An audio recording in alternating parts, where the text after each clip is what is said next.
Қауесет бар. Қара қалпақлар көп ұзамай көшер деген. Қайдағы бір жақсы жаққа барып қоныс басар деген.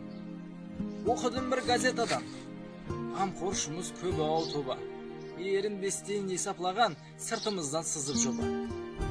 Айтуынша көшсек бұннан жаңа қоныс жайға қарап, аралға су апарғаннан ана қолым арзанырақ. Есаплаған шотқа салып, ал бұған не шек қоясам? Шотын қолына жұлып алып, әссеней бір деп қоясам.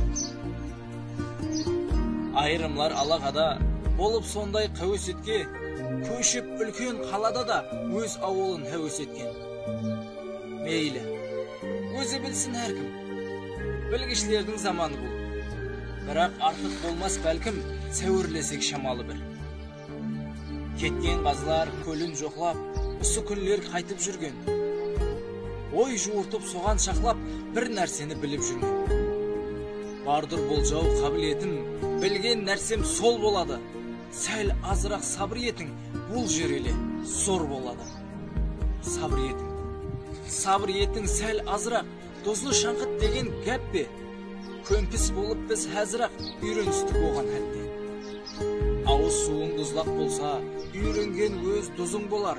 Су барма деп соза-соза, түйе мойны ұзын болар. Астыда дұз, үсті де дұз. Жасап тұрған жеріміздің, ащы ғой деп налымаңыз, тамған маңдай терімізді. Дұстатып кет дегенде де, тегін айтқан деп болмайды. Сөйлегенде сөзіңнің де дұзы болса шеп болмайды.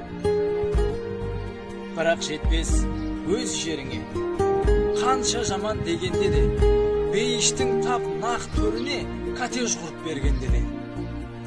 Өйткені бір қара барақ, шөп емес қой адам деген. Терең тамыр ұрған дарап, отан деген, отан деген.